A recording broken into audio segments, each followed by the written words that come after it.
This is Bill Goldman, who wrote this and the novel. And it's a little spooky for me right now because I haven't seen this since it came out. And I remember liking it a lot then, and I hope at the end of this I still do.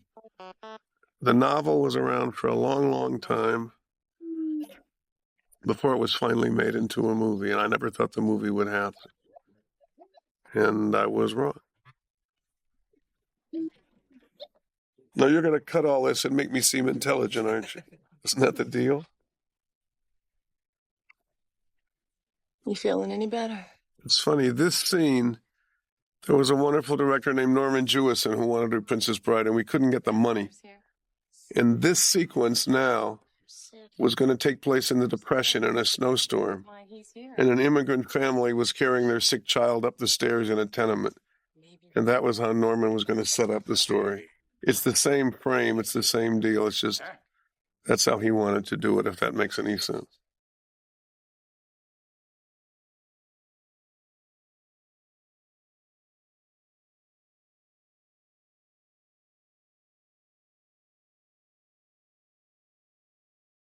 I mean, not say much. I really like this. We were lucky with Peter Paul. It was the book my father used to read to me when I was sick, and I used to read it to your father. Well, we wanted, I think originally we thought it was not somebody we could get, but Jimmy Stewart would have been somebody. And Clark has this wonderful ability because of Columbo. You just care for him when he walks in. You understand he's someone who's a little dangerous, but he's also someone who you're going to care for.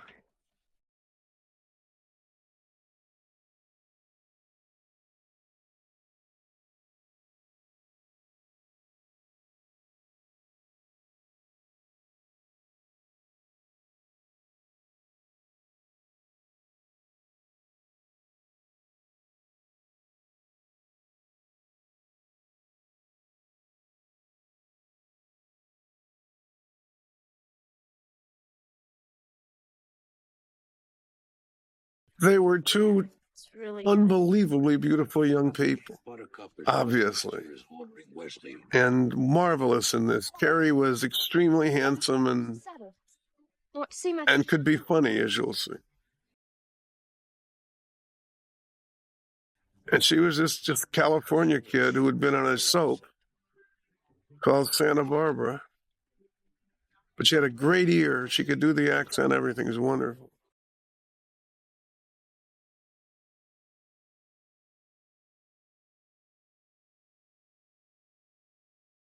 I thought Robin Wright was going to be the biggest star in the world, and she didn't want to be. She had the lead in a huge movie, Robin Hood with Kevin Costner, and she got pregnant. And I remember thinking that Barbra Streisand does not get pregnant at a time like that. Robin just, she was in Forrest Gump, and I think she was the reason for the success of Forrest Gump. I'm alone in that. But I thought she was so winning that you wanted poor dopey Tom Hanks to have her. And now she's a wonderful actress still. But to be a movie star, you have to want it so terribly. I wrote a line once about stars. I said, stars have no friends. They have business associates and serfs. If they get the good table at Spago, and I still think that's true. I always liked that line, is this a kissing book? I'm a sucker for it.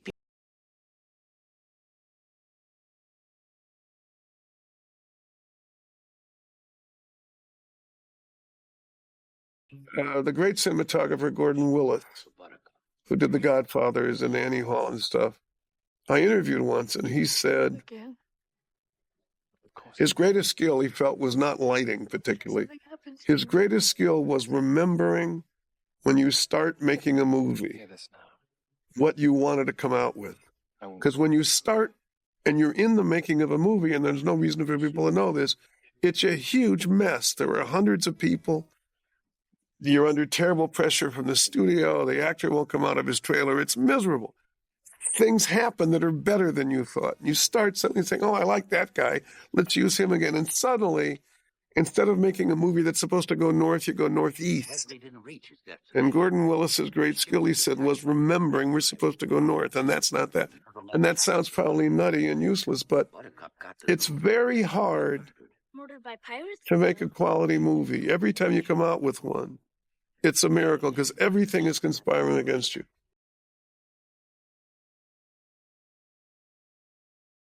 The sheep going across that bridge, we were wondering how we were going to make them do that, and they just belted across the bridge, I think without being told, and that was why I remember Rob laughing and saying, that's why they have the expression about you're as much a follower as a sheep, because they do that.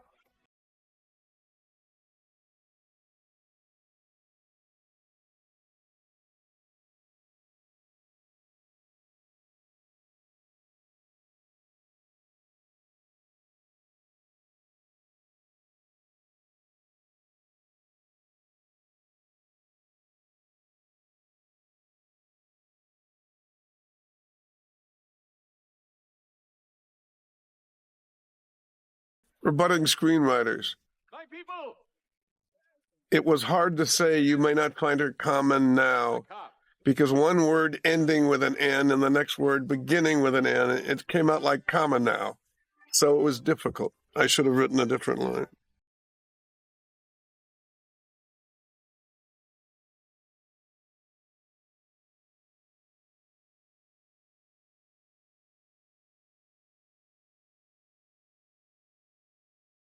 She's really good in this, isn't she? Before the land gave Humperdinck the right to choose his bride, she did not love him.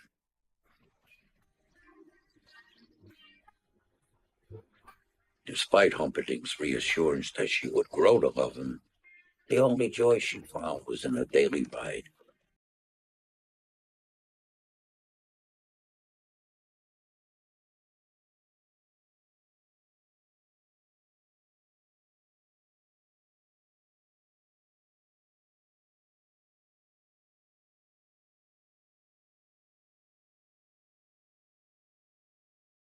We were very lucky with it. Wally Shawn came in to read in New York, and there were about 4 or 5 of us sitting in a room.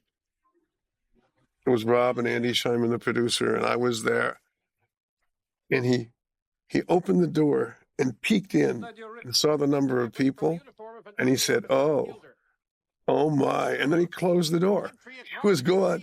Then we got him, and he came in, and he read. He has this marvelous, he has a little speech thing that's just marvelous.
Andre was the most popular figure I've ever been around a movie with in 35 years. People just were appealed to by him. Part of it was because he was so sweet and so huge, and it was hard finding a giant to play the part. I wanted Andre because I used to go to wrestling matches during the years when I thought the movie would never happen to see Andre. And he was always wrestling, and we couldn't get him to read. So we'd have big people come in.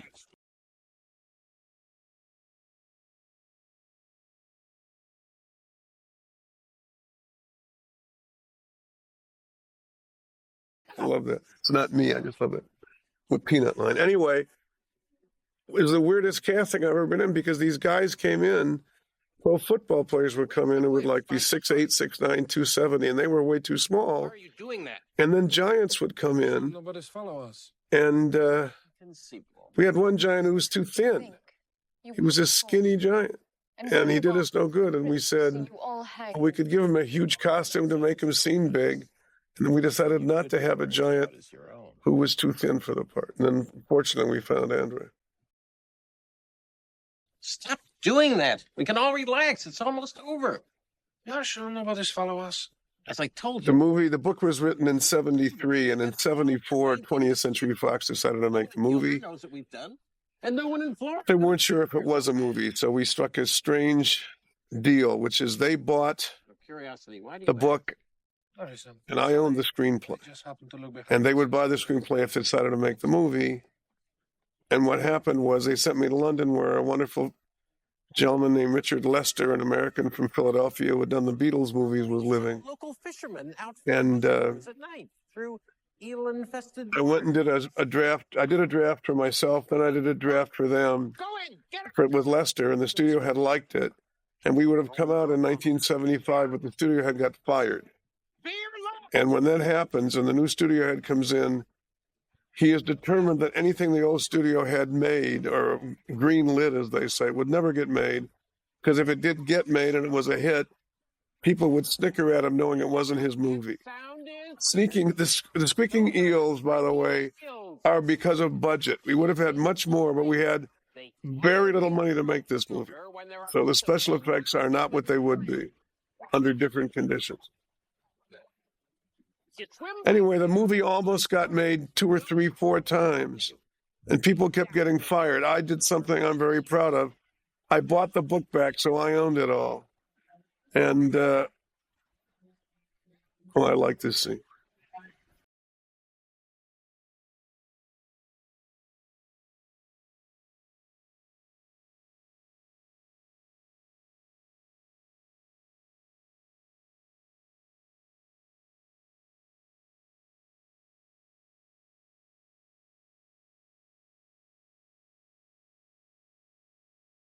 After Butch Cassidy came out in 1970, I guess, 69, I decided to try and write a nonfiction, which I'd never written. So I wrote a book about the Broadway theater called The Season, and I saw everything that came on Broadway that year. And Carl Reiner, Rob's father, had a wonderful comedy called Something Different, which I wrote about.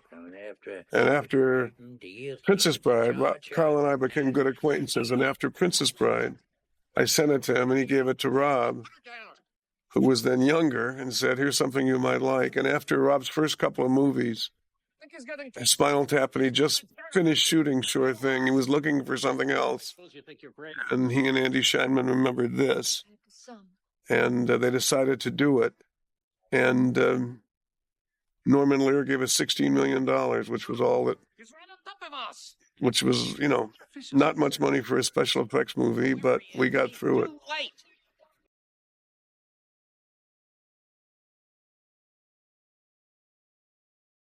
Norman Lear gave Rob that much money, and that was it. It's very spooky because a lot of the special effects are what they are. I mean, if it had been a Spielberg film, you would have had the cliff and this and that. We didn't have that. We just had to get it up, and it's okay, I think, here, because it's not about the climbing of the cliff. It's about what happens, and on and on and on. But it cost exactly that. And if you'd given us 10, we would have made it for 10. I don't know what you would have done. I don't know how you do it. I'm not involved with the budgeting.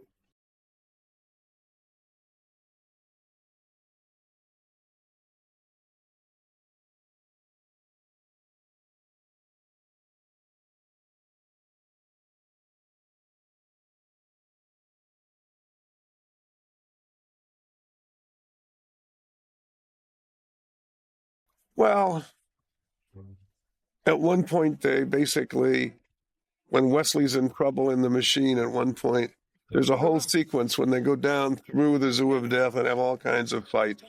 And the original draft of the script, that was all there, but we simply had no money, so they just suddenly find him zap. It's all, this is not this is not the world's greatest special effect you're looking at now. And, but we didn't have the money. This is what we had.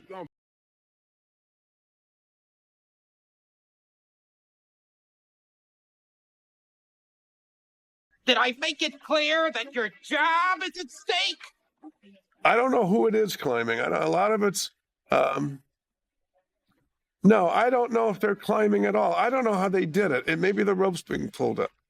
I mean, I know it can't be, you can't miss the actors in a stunt like that, because if it goes badly, your whole movie stops.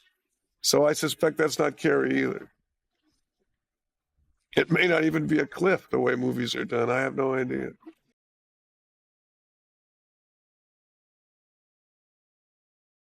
The sword fight, which is coming up, was something quite remarkable for the actors. Rob had planned, I think, to use all kinds of stuntmen and whatever. And Mandy Patinkin and Carrie O was, whenever there was a break and they weren't on the set, they would go outside and they would fence with a teacher, is my memory, and they would fence for hours. And they got good enough. So there's only one, I think, trick shot in the thing. I think it's all them except for one shot.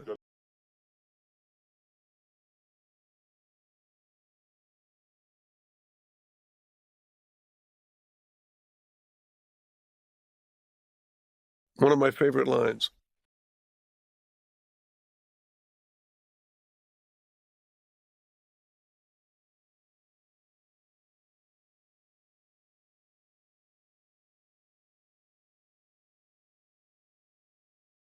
I'm going to do him like I was there for some casting of Buttercup and some casting of the Giant. I was there. I was around for some casting. No, for the most part, that's not. You know, you say what you want to say when the actor's out of hearing, and then it's a matter of basically who can you get, who's available, who can you afford, who's free then. You know, we didn't know at this point what schedule we'd have. I don't think when we would go. Maybe we did. I don't know. But it's no. I never heard the cast read until the first day of rehearsal in London. hello there.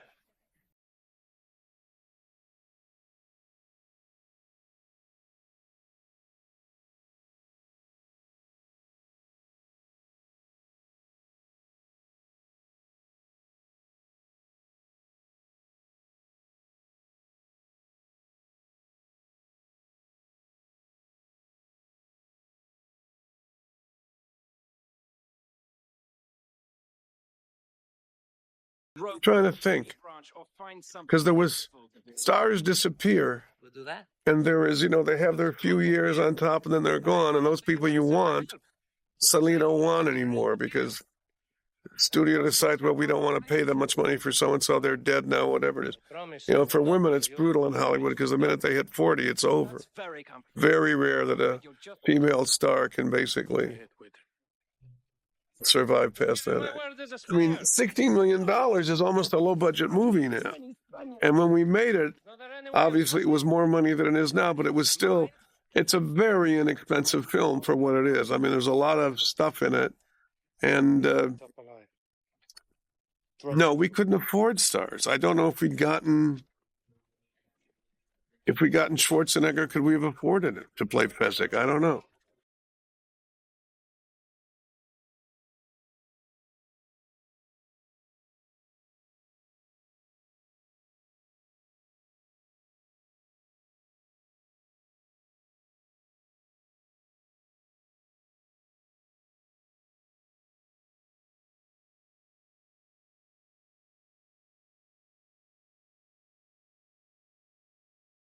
Mandy's just wonderful in this. He really had the emotional.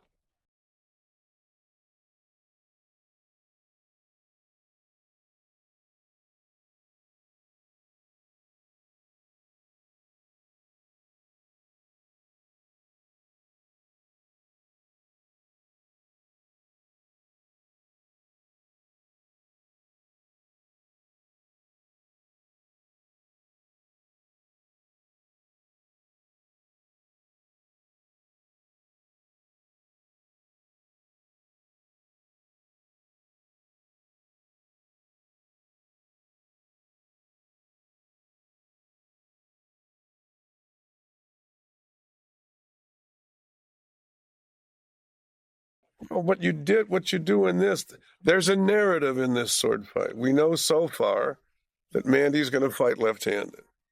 And so what happens in the first part of the sword fight is that Mandy fights left-handed and is beginning to lose, and then he changes hands, and Wesley is also left-handed. And then when Wesley's about to lose, it turns out he's not left-handed either. So there's a narrative to keep it going. That gave me a great deal of confidence when I was trying to write this. I did a lot of research on the various words, the various moves, the various things people did in fencing. And none of it matters if you don't care. But I thought this worked nicely.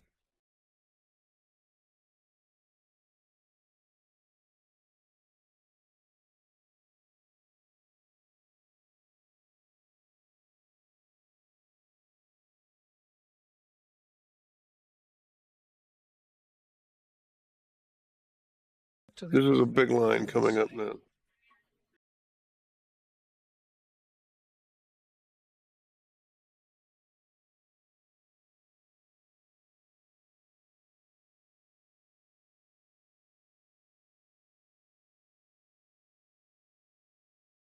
Mandy told me once that he's a fabulous singer, one of the freak voices, and he gives concerts and stuff. And at the end, when he's doing colleges, for his curtain calls, he would say, "All right, I'll say it once." And he would say, with the accent, "Hello, my name is Inigo Montoya. You killed my father, prepare to die." And he's marvelous in this. But this is, I think, you'll see it's mostly them.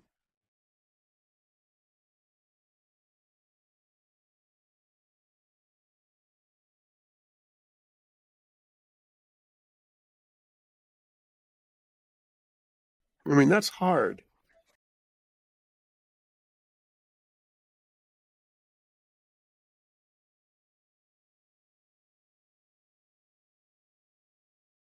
I can remember them outside the studio, outside the sound stage where I think it was where the fire swamp was. And they just, there is a Benetti's defense. Considering the rocky terrain.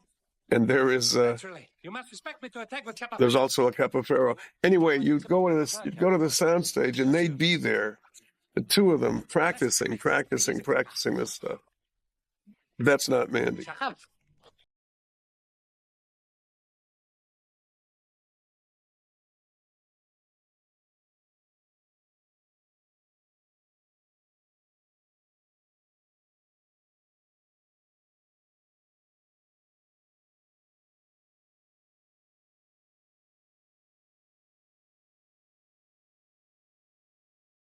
There's also a lot of talking in the sword fight, which helped me.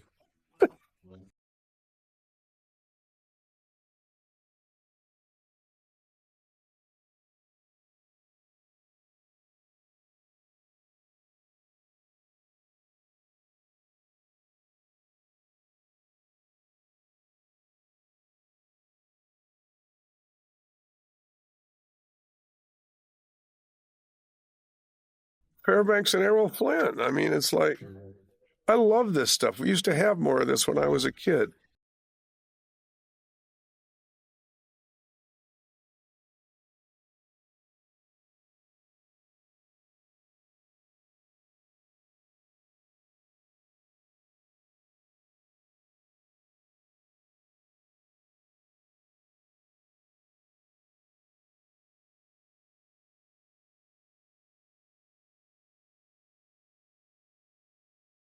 I don't know, basically, that they were terrific fencers when they worked at this. They really did. They got really good, and they just did hours of this stuff.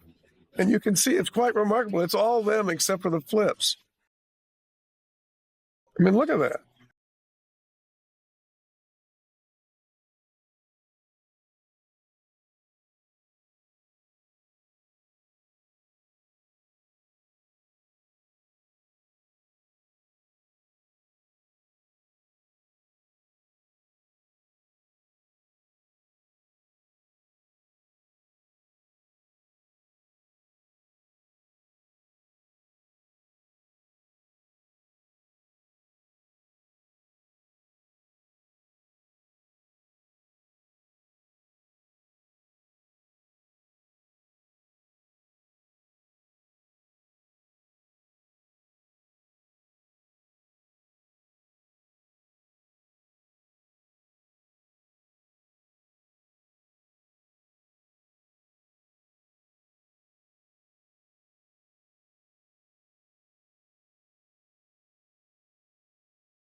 What happened was when Rob Reiner and Andy Scheinman finally found him in the Ritz Hotel and they read him, I mean, he was unintelligible, but he's so physically fabulous for the part that they gambled. And Rob, I believe, made a tape of all of Andre's lines.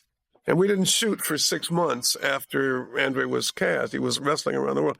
And Rob made a tape, and Andre learned his lines by rote, as it were. So he's really, this is the most intelligible you're going to have, Andre.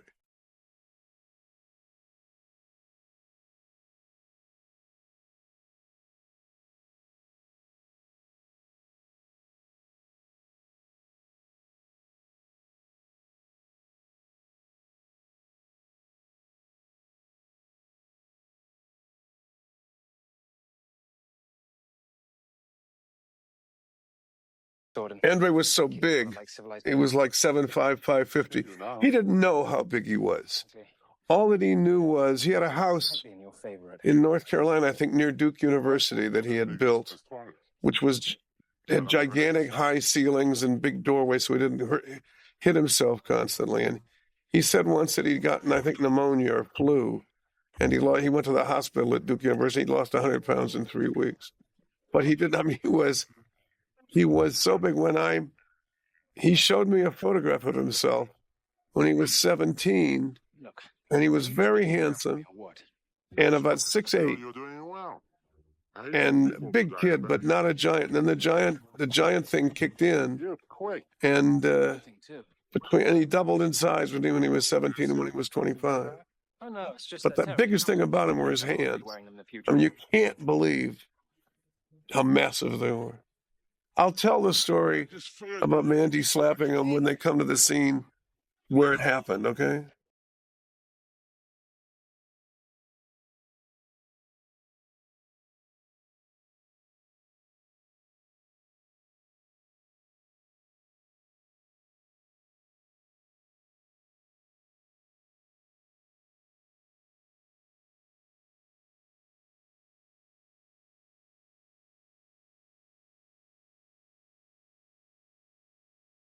When Robin jumps out of a window into his arms, and the way they staged it, they had her literally a foot above Andre.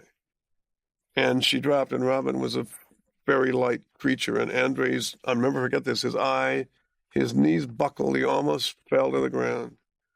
And he went pale like paper because his back was in terrible shape then. And eventually he died at 46. But he knew he was going to die. He said to Billy Crystal, "We do not live long, the big and the small." And he knew he was going to die, and he was going to die young, and he never whined about it.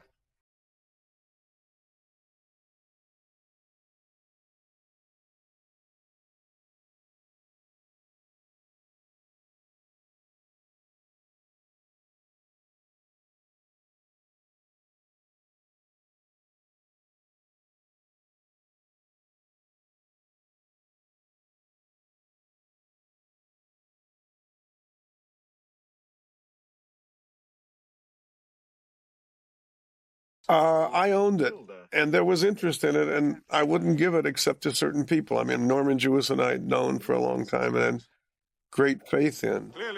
And I got a call from my agent about Rob Reiner, and I had not seen Spinal Tap, and Sure Thing was about to test. And my agent said, "Don't do it," and I said, "I meet with him. But first I ought to see Spinal Tap," and I went to see it, and I had it screened in a room in Midtown. And it was so funny, I just shrieked out loud laughing, and basically I thought, yeah, he's the guy. And then it was a great decision on my part. They're both an odd blend. Rob can be very funny. And Rob was a comic and has done a lot of comedy, but he's very good at finding that level of reality. Like Spinal Tap has a double reality, doesn't it?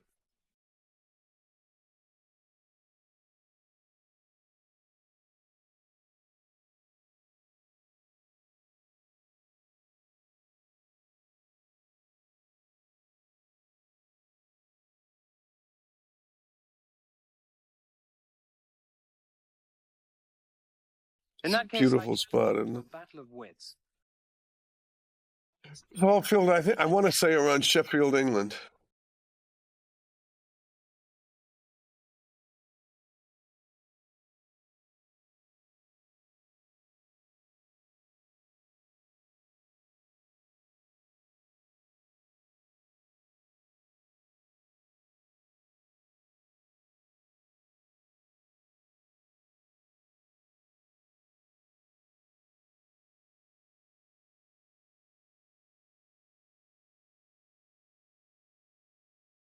One of the reasons I was able to write this sequence, I told you confidence is everything. I knew both glasses were poison. So I basically gave me great confidence in being able to fiddle around with it this way.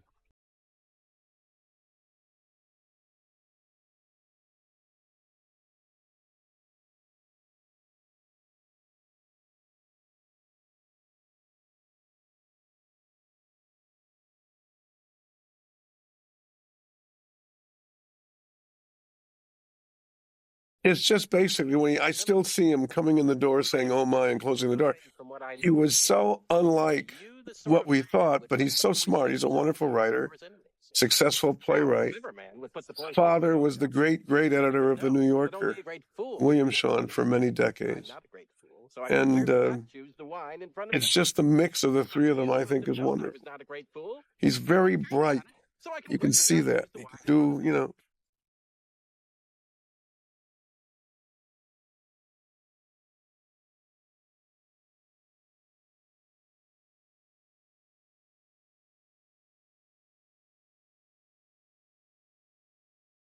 I have to watch this. I'm sorry. Dizzying intellect.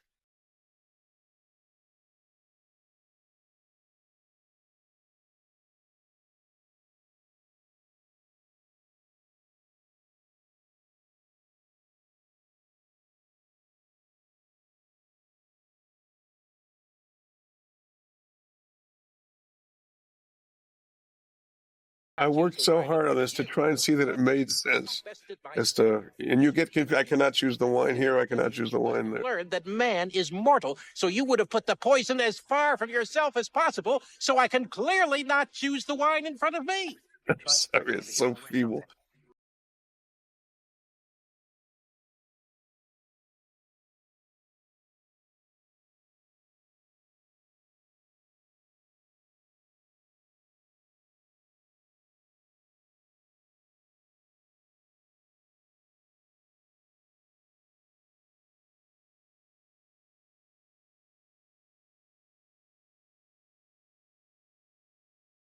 And you. Two of the great figures of my time, George Roy Hill and Elia Kazan, great directors both said the same thing to me, which is that your work is done your first day of rehearsal, by which they meant You only think I guessed wrong. if you've prepared the script properly and cast it properly You fool! and cast the crew properly, you had a chance to have something of quality. If you'd made a mistake there, you were dead. In other words, as I look at these kids now and the actors now who I haven't seen in 15 years, I don't want to mess around with anybody. They're all just swell. And if we'd done anything, I'm not saying they're the only actors on the planet who could have played these parts. What I'm saying is, I think they're proper as well as being talented. And if we had made a mistake, in casting, I think, for example, one of the things that Andre did for us is he's so huge and so unusual looking that there's a fairy tale thing to him. I don't think people ever seen anybody as big as Andre the Giant. And there's a whole feel of fairy tale about this that we were very lucky with, I think. I mean, Wally Shawn they're a lovely trio, you know, and the two kids, and I don't know, and then with Billy Crystal coming up on the horizon, it's really a neat cast. Neat is my word for the day. It's a terrific cast.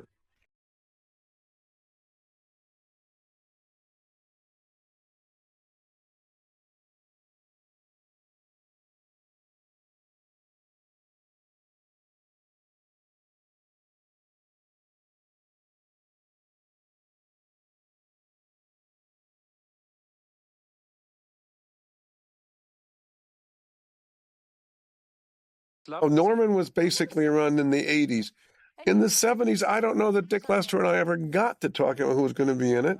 It probably would have been some of the people that Lester used in The Three Musketeers. I don't know. I mean, a lot depends. The decision in the casting here. Like yourself could have a dream. Rob's very good on this. In Misery, for example, the Kathy Bates part, which won the Oscar, Rob was pretty much convinced that that ought to be played by an unknown, because in the movie she is an unknown. Misery is the story of a famous writer who gets rescued in a terrible snowstorm by a nurse, and she saves his life, and it turns out she's crazy, and in the end, bad things happen to them. And what was interesting about Misery, a lot of it, what was interesting about Misery was the casting, because I wrote it for Kathy Bates. And I said to Rob, I'm writing this for Kathy Bates, who's a fabulous Broadway actress. And he said, oh, she's great, we'll use her. That's how she got the part. Great Kathy Bates story. Kathy never had a lead, I don't think, in a movie. And Rob brought her in. Who was this love of yours? And Prince like this one? said, you've got the part. No. And she said, I've got the part. And he said, that's right. And she said, the Annie part, I've got that part. And Rob said, you've got that part. And she said, Annie, the lead in Misery. And Rob said, that's right, you're Annie. And she said, and it's all set and everything. Never takes prisoners. And Rob said, it's all set. And then she paused and said, can I tell my mother? I love, it's one of the great, Rob tells it, it's one of the great true stories. The great thing about that was, Anyone who says differently is selling. Castle Rock is a small studio.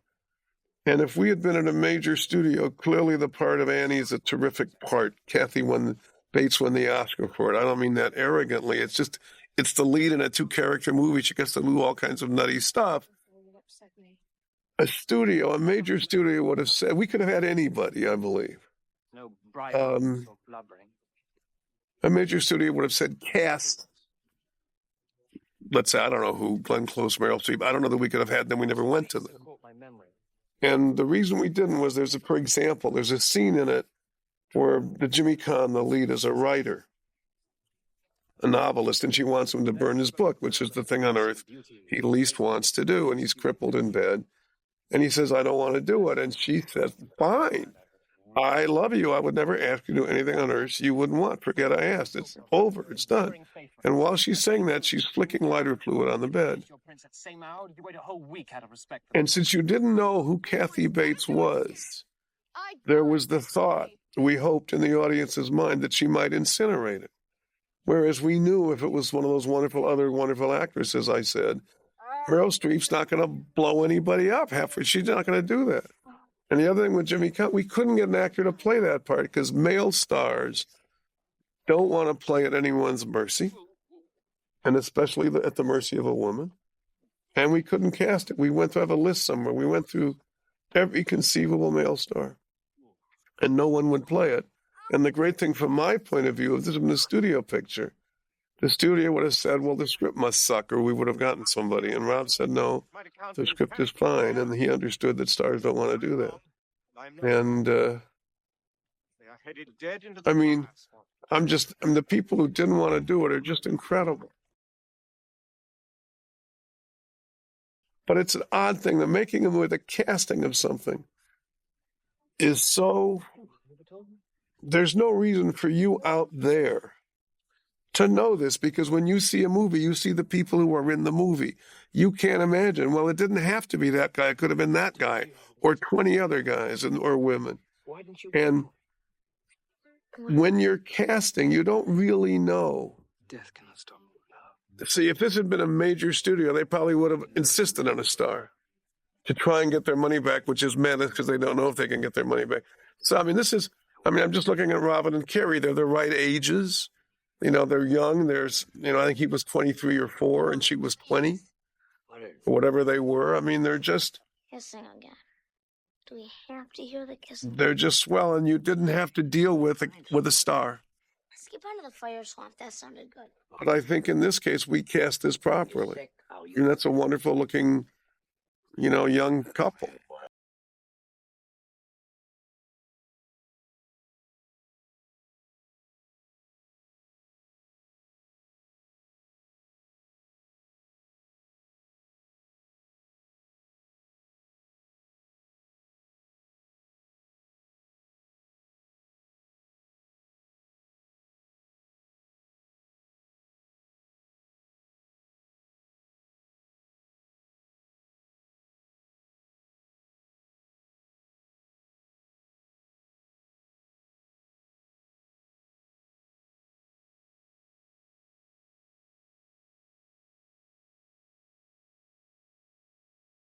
This set was so magical. It was this whole soundstage. And I think Shepperton Studios. And it's just this wonderful thing. We used to just love to be in it. I'm not saying I'd like to go to summer home. And you'd have various places you could sit around it on routes and stuff. I mean, it was a big set. This is our big expensive number, folks. And it's just terrific. It's just a great set. I loved it. I screw things up. I'm not around the set much. I don't want to be around the set much.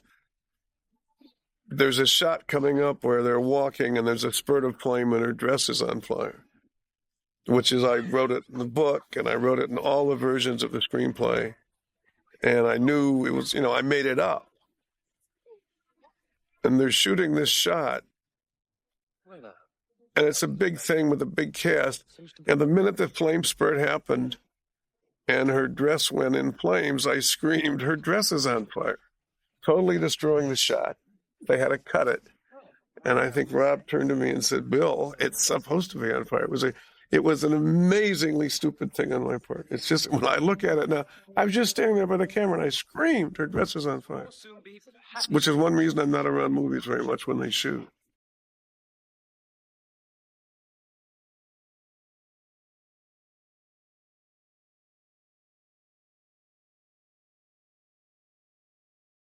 One of the things, I'm just watching this now. See, what I told you before. I think all those vines were like, they were attached by tape, I think is what, it was all this great, huge. Finally, Robert's decided something. I mean, this is not a big set for a Spielberg Lucas set, but for us, this was. And they were able to move around it and stuff. It just is wonderful.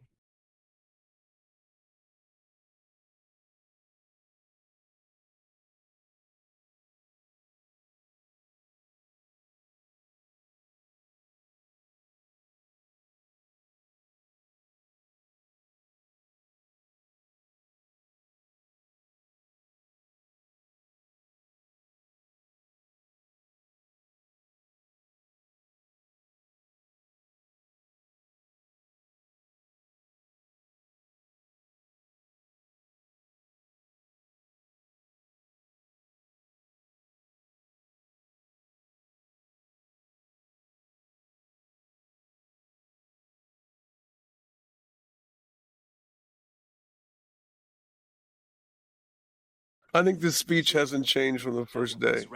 It always was that with those names, because it was this nutty notion of Robert. I think there's a certain reality that basically, if you didn't know who Blackbeard was and everybody said, oh my God, that's Blackbeard, you would assume it was. So I think basically psychologically it's valid. I shall retire and hand the name over to someone else. I mean, the screenplay was written 28 years ago. And the movie, the screenplay was around for a dozen years before the movie ever shot. It kept changing, but it was essentially the same. When I talk about the Jewison opening, the despair of a depression.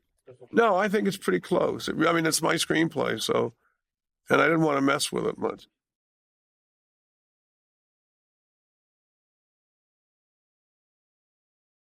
This was no fun for them because you got sand in your face.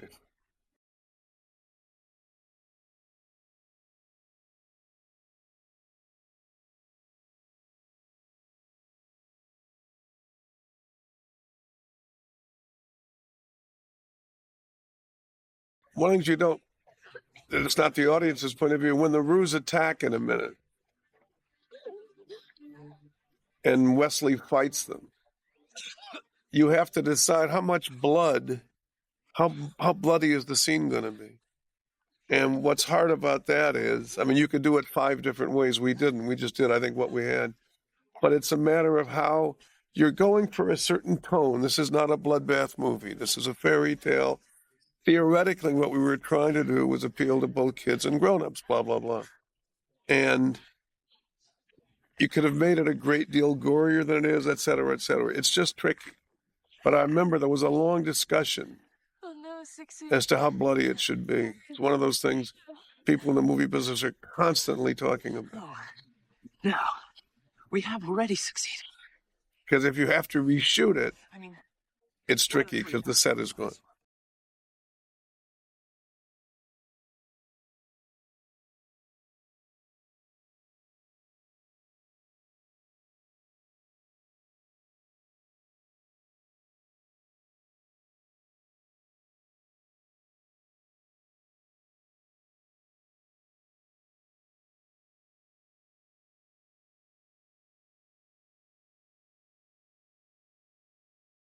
Yes, I was there for this shooting. Yeah, we're getting into it now. We're getting into the blood thing I was talking about.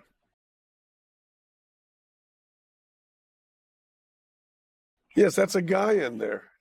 It's a very small guy, and whatever it's like. And when you're doing a movie, you have to remind yourself, you have to say it's not silly.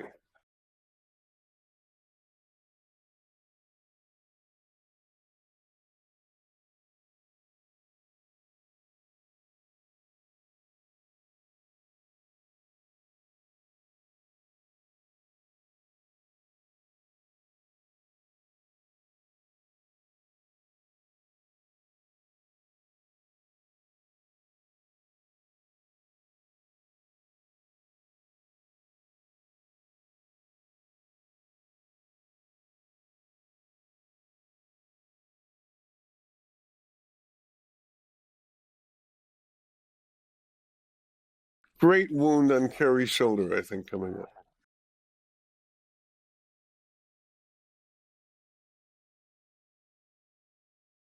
Now I have to remember, do we have any blood at all when the Rue dies? I can't remember.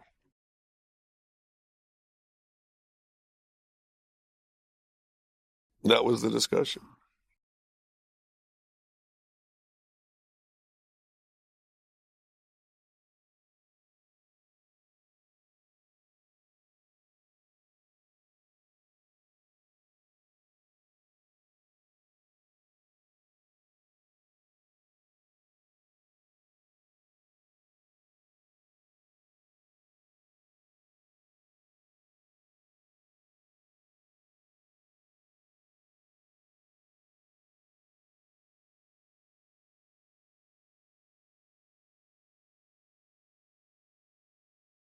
When you're dealing with a horse in a movie, we know the secrets of the first one. a great producer, a line producer, once said to me, Sonny, this was many years ago, never do a movie with whack. And I said, what's whack? And he said, water, animals, airplanes, or kids. Animals are a problem because there was a shot of the 2 Chris's sitting there on their horses. If the horse moves, it ruins the shot.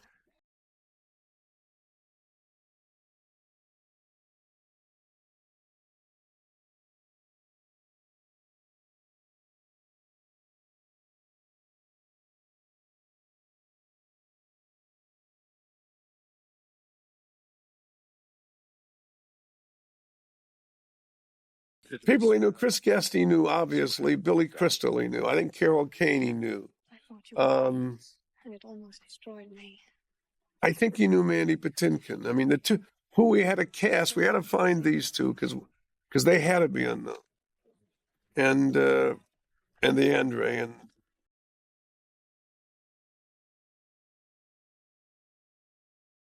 this is a piece of nice storytelling here.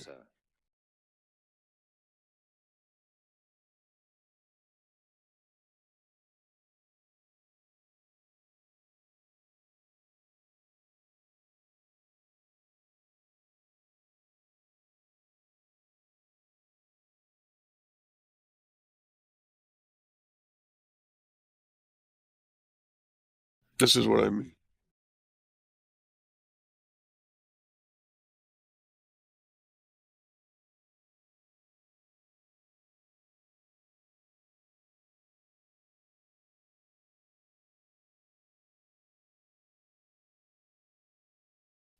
This is the pit of despair.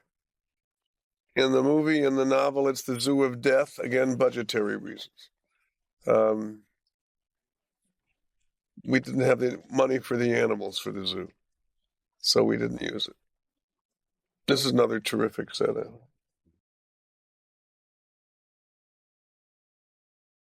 In the Zoo of Death, trying to get it right, Fezzik and Inigo are trying to find, at the bottom of the Zoo of Death, they're trying to find Wesley. And each floor, something attacks them. The biggest snake that ever happened. It's all awful, one floor after another, and they save each other. And finally, they're at a staircase where there's nothing. They're going down from floor to floor, and there's a challenge each place, and there's nothing. And they know there's something awful, and there is. There's a tiny deadly spider by the doorknob. And Fezzik kicks it open because he's panicked. But we couldn't do that. That was all, as I said there. It was a big, in terms of screenwriting, we were right to cut it. Because what you care about, even though Wesley's dead, what you care about is getting on with it. I am now thinking about, is that proper storytelling? Yeah, he's dead, so you can take a long time getting it. But we didn't have the money for it. This is an English comic, I think, named Mel Smith, who Rob knew.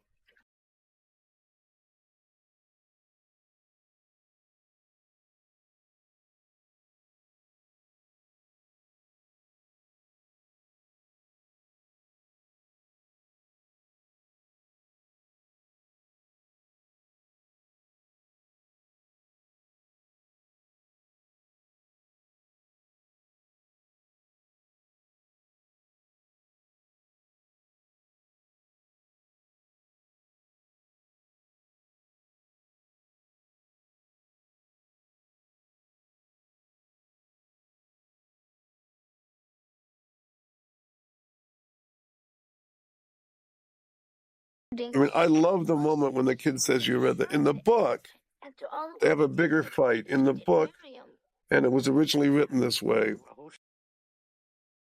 the kid gets really upset with the grandfather, and the grandfather leaves. He says, "Get out, I don't want to hear any more of this." And then later the grandfather comes back. You can't do that in a movie because it breaks tensions.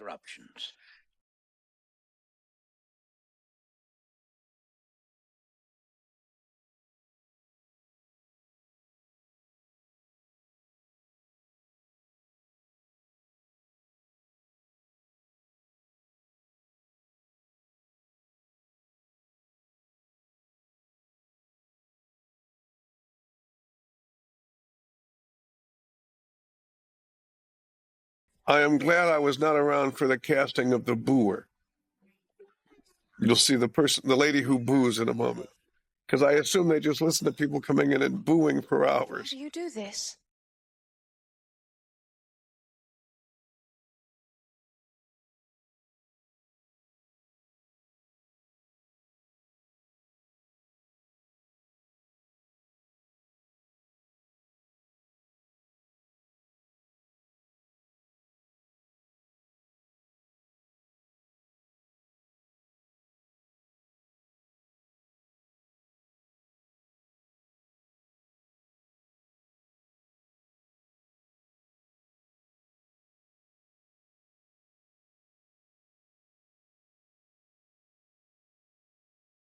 We should all look like that when we wake up, right? Days till the wedding.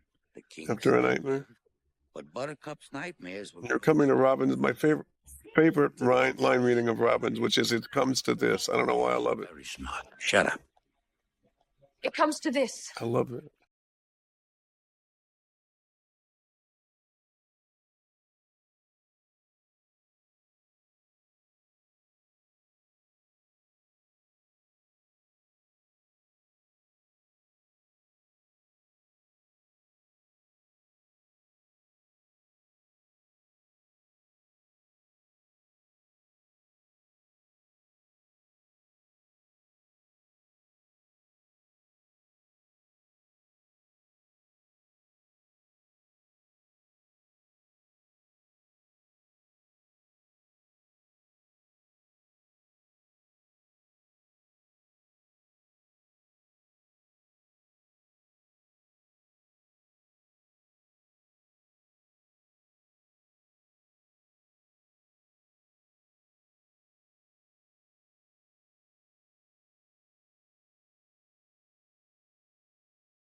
That's called exposition for anybody who wants to know what that is.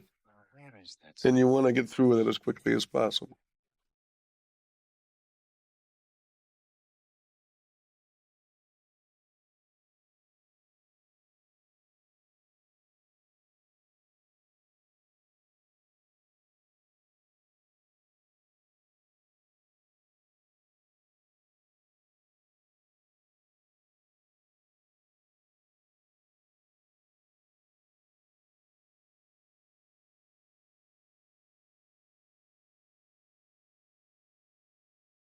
I'm so thrilled it ever got made because I thought for so many years it would never get made. And I look at it without a great deal of objectivity. I don't know who buys it and who watches. Kids do, I know. I know kids love it. And I think their parents must because they watch it with them. That's the hope. It took me half a lifetime to invent it. And teenage girls and all that stuff. I don't know. Discovered my deep and abiding interest. I don't know. It's for me. It's just, I don't like what I write and I really like this. So, I mean, it has a very special place in my lexicon of stuff.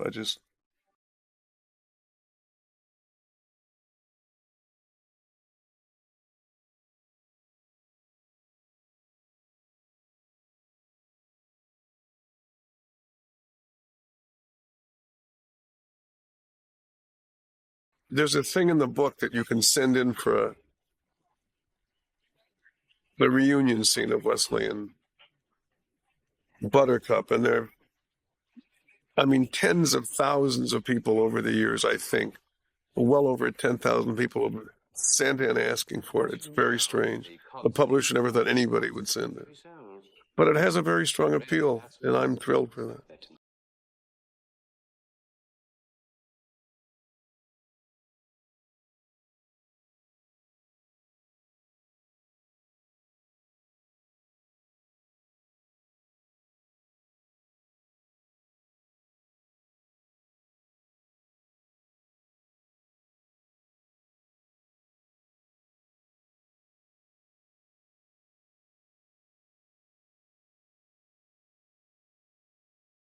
John Patrick Shanley, who won an Oscar for a brilliant film called Moonstruck, and who's a friend, said about the the torturing scene, he said, between that and the is it safe thing in Marathon Man, he thought if there was a torture scene to be written, he thought I was probably as sick as anybody around to write one.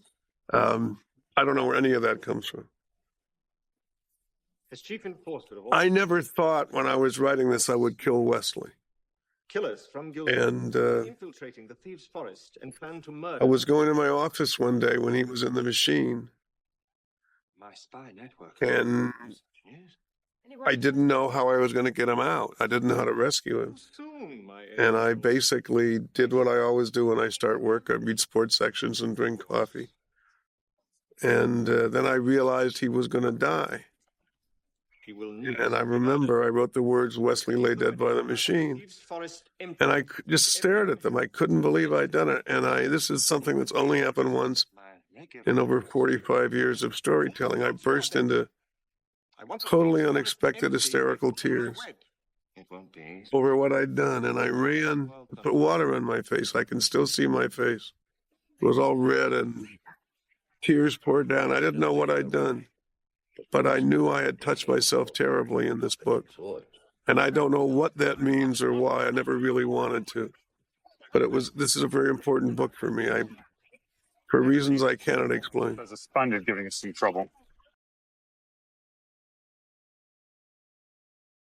This is a moment for screenwriters when, again, you're dealing with exposition. And you want to get through this as quickly as you can because nothing matters now but rescuing Wesley. And the only people who can rescue Wesley are Fezzik and Inigo. And there's a surprise coming up, so you want to get to them as fast as you can.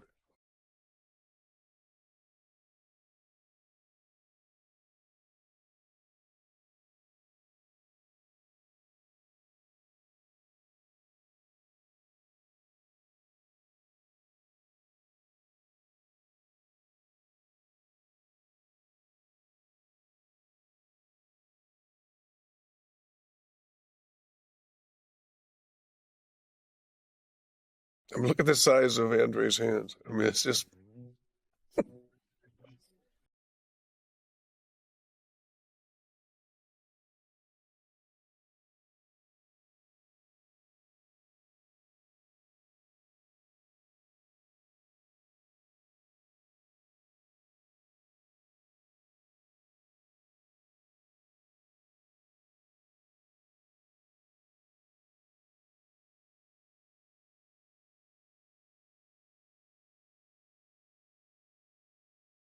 We were rehearsing this scene the first day in a hotel in London.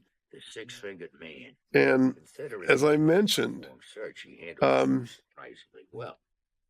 Andre had learned this script by heart, and Great care. they were rehearsing. They were rehearsing, and they had come to this scene, and Andre was sitting, and Mandy was standing and walking around. With the pints in the castle.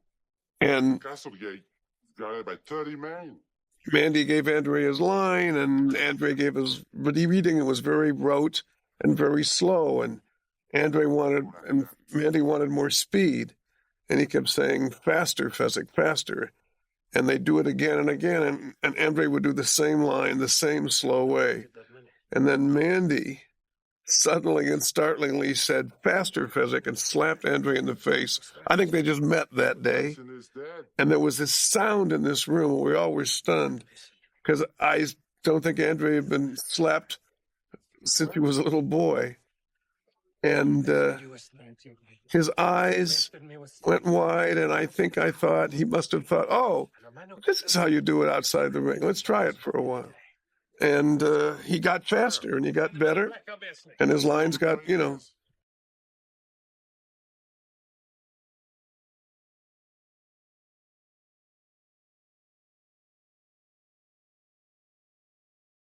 That's one of the high points for me on this movie was, as I sit here, seeing Andre's face when Mandy hit him, because no one had the least idea, and I don't know why Mandy thought it would be a good idea, because Andre, even though his back was bad at that point, was still one of the strongest men on the planet.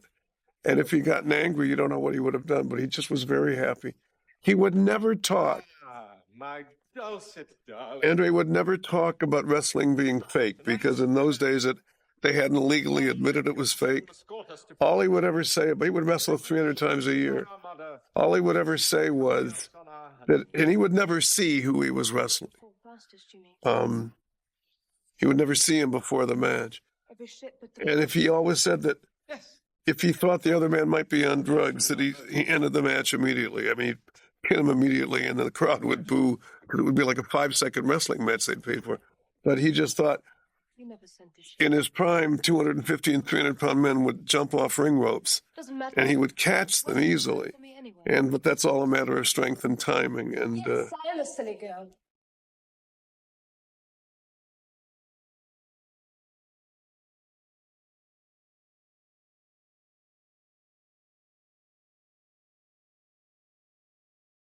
I have a great Andre story. Schwarzenegger, I think strong guys all know each other. Arnold Schwarzenegger is shooting, I think, the first Conan in Mexico City. When I say you were a coward, And Andre is wrestling, and the slimiest weakling that you Arnold Schwarzenegger goes to see him. There's 25,000 screaming fans. After he's pinned his man, Arnold gestures for Schwarzenegger to come up into the ring, and he says, I speak Spanish. They want you to pose, take off your shirt, take a pose. So he leaves Schwarzenegger alone in the ring, and Schwarzenegger is posing like an idiot. Then he goes back to his friends, and it had all been a put on. They didn't want to see him pose at all. It was just one of those things that Andre did. Couple in a century has that chance, no matter what the Andre always paid for meals, and they were eating together several times, and Andre always paid, and Schwarzenegger decided he had to pay, so he excused himself from the table. And Schwarzenegger's a big man, and he went into the kitchen where the maitre d' was, and he started to pay for the meal. I love this story. When Schwarzenegger told me this story, Schwarzenegger's a big guy. He's like 6'1", 250, whatever it is. And when he was telling me the story about, he was talking, Andre came up behind him and lifted him up and went like that. and he felt himself being lifted up like a toy and spun. And there was Andre who had him off the ground. And Andre said, "I pay." And he carried him back out of the kitchen, plopped him back on his seat, and that was it. This wonderful thing. And that was an reference to how strong was Andre. And Schwarzenegger said he's very strong. And if Schwarzenegger tells me someone's very strong, I believe it. I mean, Patinkin's a big man. He's over 6 feet, I think.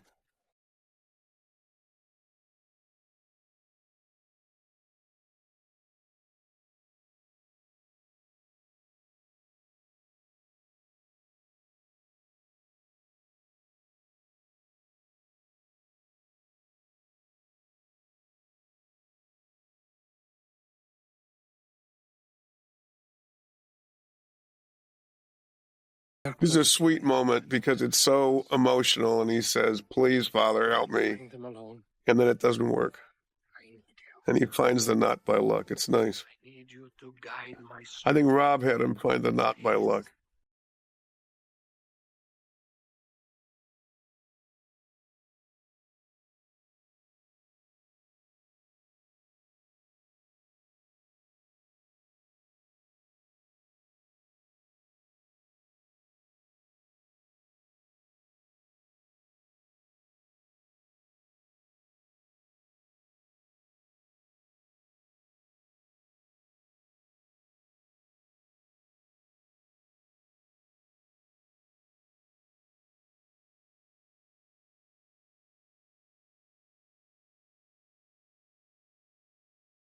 See, that's really swell, isn't it? It's so nice. I'm sure it's Rob who had the idea that his head hits the nut. And then this was the Zoo of Death. This was like 25 pages, I think, of all kinds of action.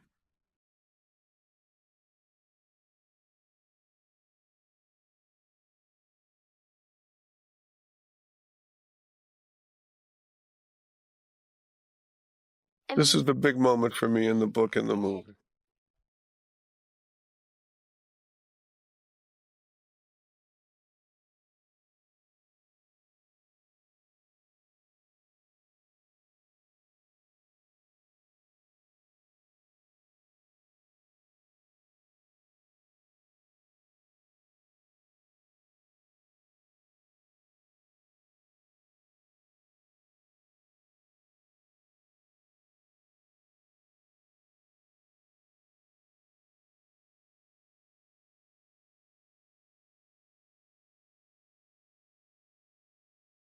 I just love that. I just think that's... Fred Savage is so good in this scene. All right, now let's see where. He's so wonderful in that scene because he's reaching out toward Peter Falk and he's saying, "It's okay." It's whatever his line is. And his hand is just moving. He's so touching in that thing. I don't know. I just thought it was terrific, and I hope your viewers do too.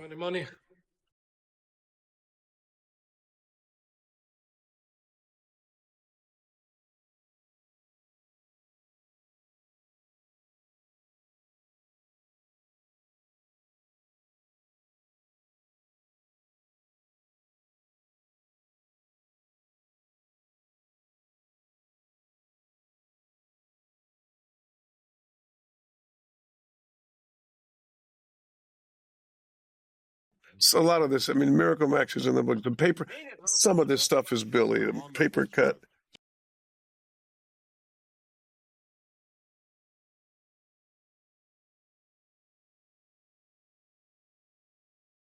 It was there, you know, it's there in the book. It's there. It just was part of it. I just thought Miracle Max was... I guess I had Max all the way too. I guess that's why it was able... I guess that was why Wesley was able to die.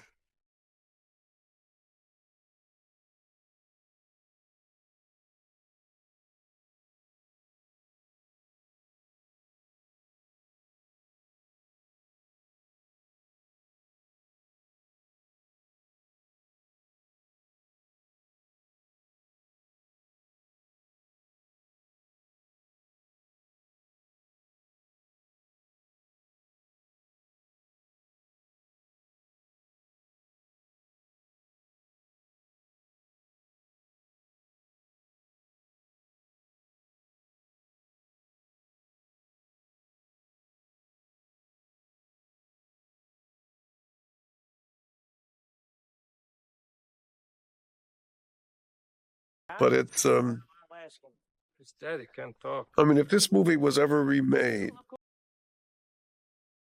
which it will never be, I don't imagine, but if it was ever remade, since they now know certain parts score, okay, it would not be hard to find somebody to play Miracle Max. You could get Jim Carrey to play Miracle Max, whoever the big comedy star is going to be in 15 years, because it's a terrific little part. It's a week of your life.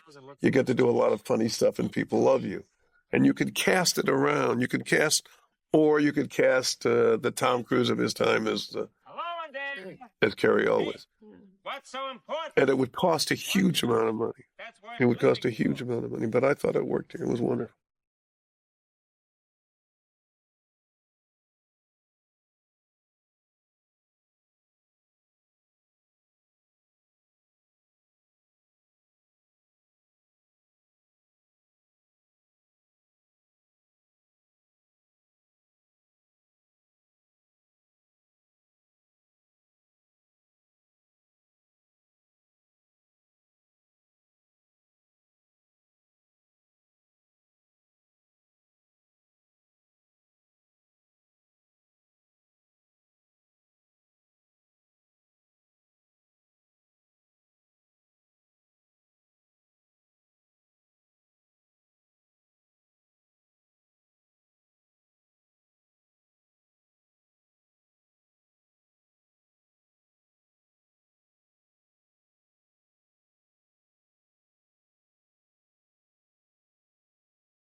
Great line coming up.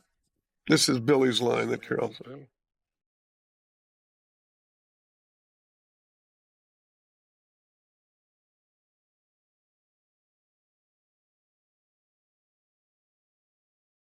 Not to go in swimming. That's just a brilliant comedy line.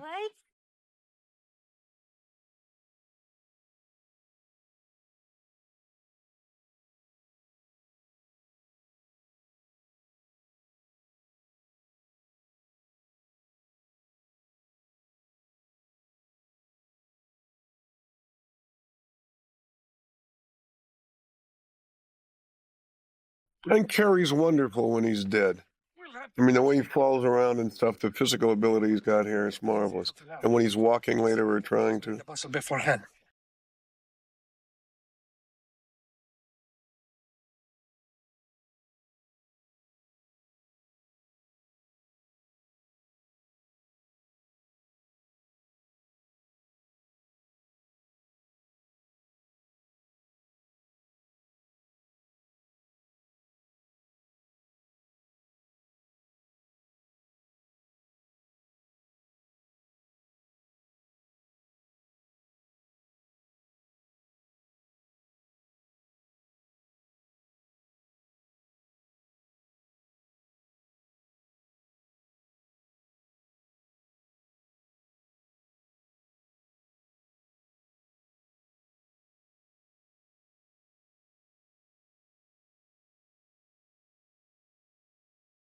When they work, I think movies are magical. It's like the theater.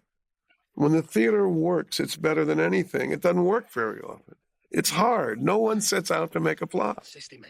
No one, I mean,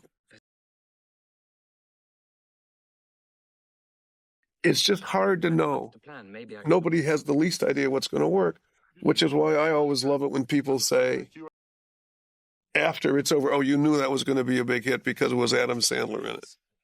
Wait a minute, nobody went to see Little Nicky. Why didn't they? I don't know why. They have all kinds of reasons why. I have no idea why they didn't go to see it. Why is everybody going to see Jim Carrey in The Grinch and not X other wonderful Jim Carrey? It's strange. There's no prediction. It's a total crapshoot. Movies are a total crapshoot.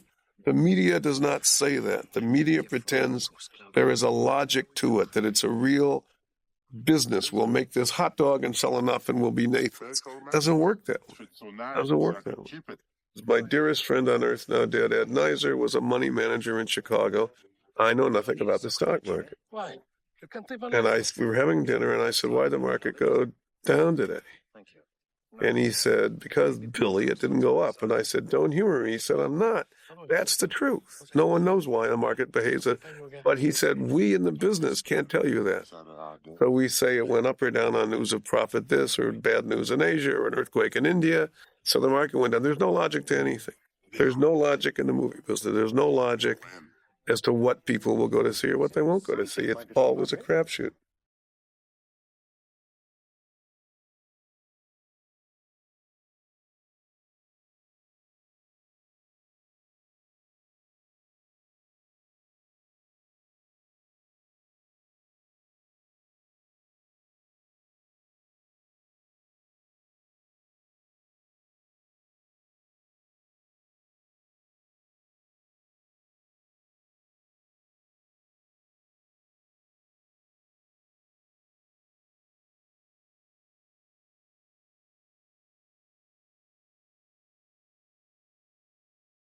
This is one of the great comic minds of the century, Peter Cook, who plays the this figure with a speech impediment. It's a lisp.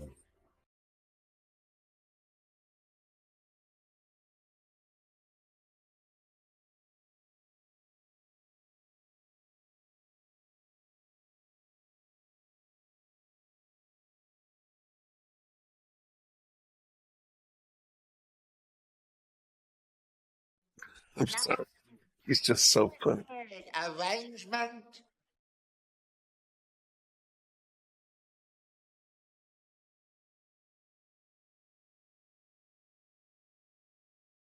That line comes from a Chicago rabbi. When I was a little boy, I think I was at a wedding. And a rabbi said, a dweem within a dweem, and I got the giggles. And it was not a great thing to do, but I swear that's where that came from. For any of you historically interested Chicagoans, I can't think of the man's name. A very famous Chicago rabbi.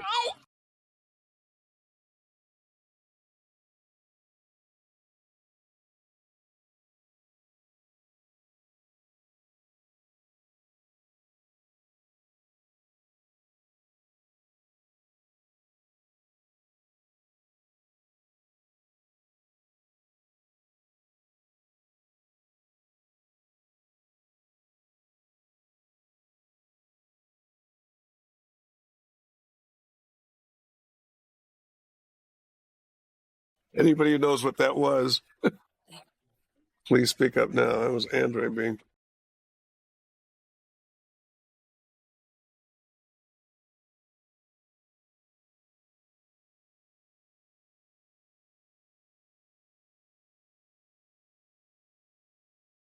Well, it's tricky. You're right here. You're going from you're going from a minister with a speech impediment to people in flames and all this stuff. And is it funny or isn't it funny? When we came out, the studio, we tested the second highest of any movie the year we came out behind Back to the Future. I tell you, it was one of those things where it was so despair-making. We had real hopes when we tested in front of audiences, which is one of the things you do out there. They loved it. They loved it. And ordinarily that means a gigantic hit. And people did go to, I don't mean it was a flop. And we weren't. We were what they call in their terminology a double, which means we did fun. We weren't a big hit until we got to cassettes. We weren't that important.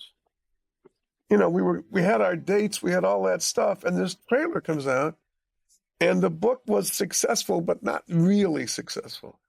And it was one of those things where I assume the trailer is going to be here. It'd be interesting to put it in here if you can. They had no idea how to sell it. They didn't know, basically, was it you're watching Mandy with his sword? They didn't know, was it a swashbuckler? Was it funny? Was it a romance? It's all these things mixing. As a rule, when you mix genres in movies, you're in trouble.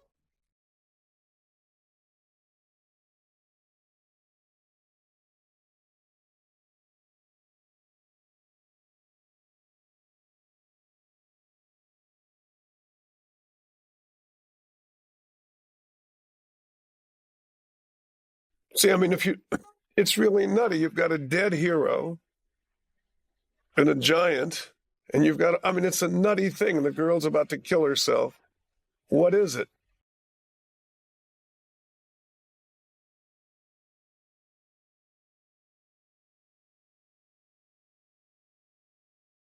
There was a story I wrote casting the Sundance Kid. At the first sneak, George Hill, who directed it so wonderfully, was in despair because the audience laughed too much.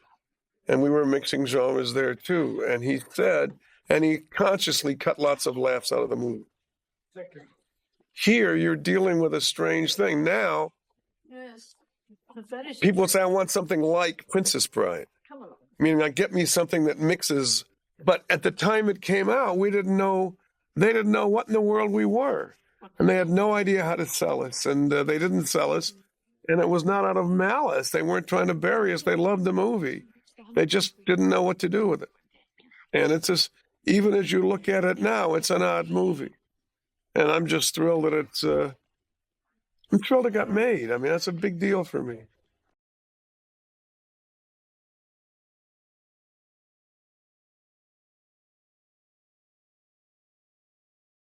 This is my theory. I've said it to you before. Movies are successes because people like them. Movies are failures because people don't like them. Everything else is mythology. All this stuff you read about why this movie is a hit and this movie is a flop, total bull. They have no idea before a movie opens what's going to happen. And this movie, people that went to it loved it. And they would tell their friends. For me, the best movie of this year was You Can Count on Me. If I tell enough people, when it comes out on cassette, they might rent it because they heard it was good.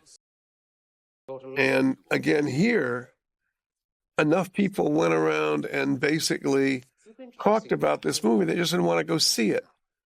And by the time it came out in cassettes, it was the hit that it should have been, I think, when it was in theaters. Which is always, we're very lucky this all happened, because when you have a movie that you like and it doesn't find the audience you hope for, it's heartbreaking because you don't get it that many times. And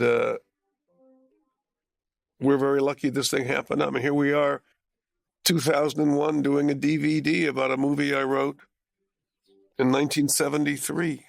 The movie happened in 86? And now the kids are watching it, little kids are saying, my name is Inigo Montoya. It's wonderful.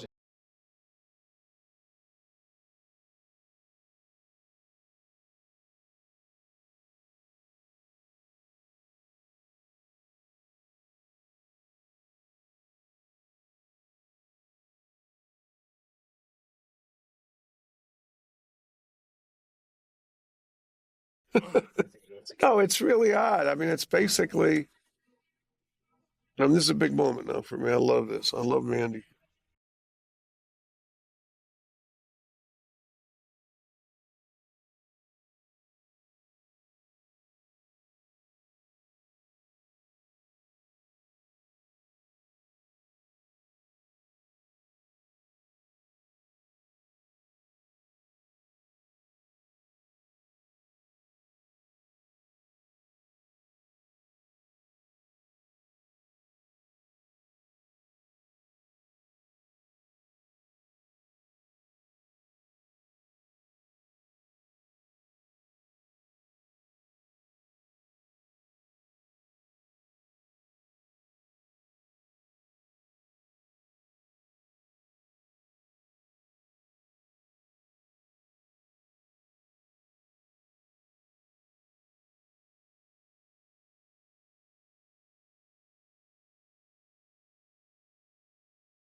No comment on that scene. That's really nothing moves me as much on earth as stupid courage. And that's a moment. Here is this guy who's bloody and he's done in this whole 20-year stupid quest. And finally he gets his revenge, and it's just marvelous.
When I wrote this, I remember thinking I didn't know if it would work, because you've got a dead hero and this great hunter, and I've got, just to the pain work, and it's the best I could do, and I think we got away with it.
That's the shot where Andre almost went to his knees when they did it the first time. She's not jumping out a window. It's like one little 6-inch drop.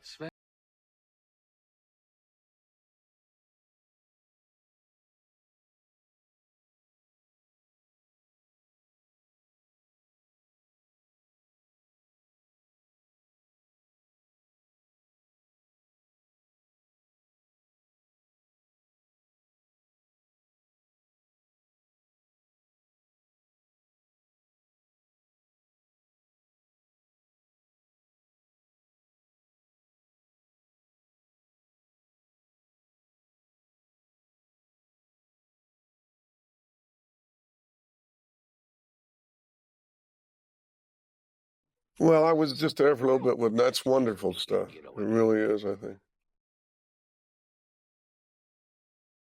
What's awful is if I hated it, I'd say it was wonderful because this is all, everybody's being cute. Mention of the kiss. We're talking about a movie and you always I happen to really love this movie. Let's I have. leave them all behind. I mean, I just watched it. I'd never watch what I write. I never read what I write. I can read this book.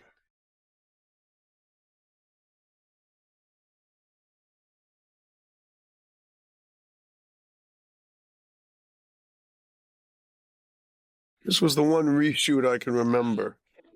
At the very end, when he says, "As you wish," I think Bob went for a very emotional thing from Peter Falk. And it didn't play. Grandpa? And if you look at this close-up of Peter Falk, it's not the same. Maybe you could come over and read it again to me tomorrow.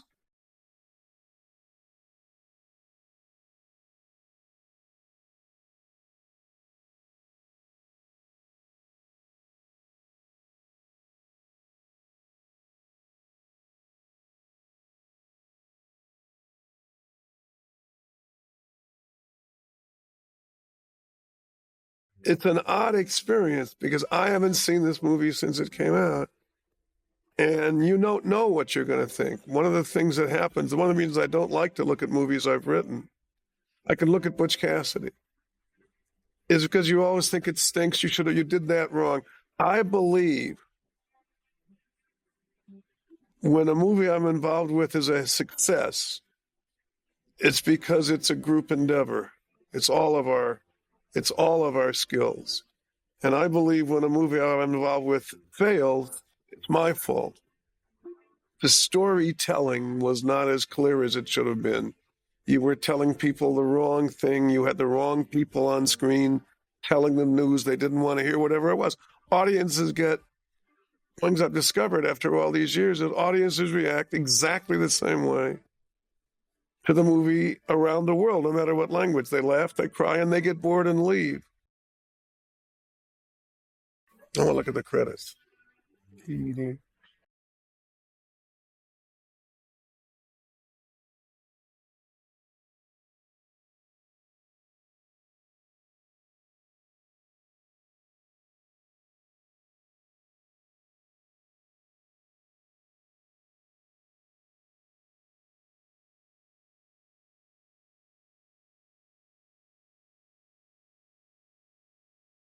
That's not Andre riding on the horse, I think, because he was so massive that he would have killed it.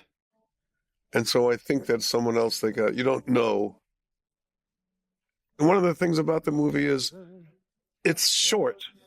And one thing that happened, George Roy Hill said, if you can't tell your story in an hour 50, you better be David Lean. I think that's true. I think movies are disgracefully long now. I think it's part of its director's ego. I think part of it's people think, oh, if it's long, it's equated with important, which is total madness. But I thought this movie went right along. We didn't really leave anything out. In other words, I don't think there aren't chunks of this movie on the cutting room floor. This is what we wrote. This is what we shot. This is what you saw. And it was I really enjoyed it a lot, and I hope you did too. A storybook story. Bill Goldman, author of the novel and adaptation, also the screenplay. As I sit here musing in my head over what I've just seen, there wasn't anything there was nothing I thought, gee, why did I do that? Why didn't I do that? I mean, I thought it moved right along. I thought the actors were terrific. And I thought, it's swell. And I find the moments, I don't know. I just thought it was terrific, and I hope your viewers do too.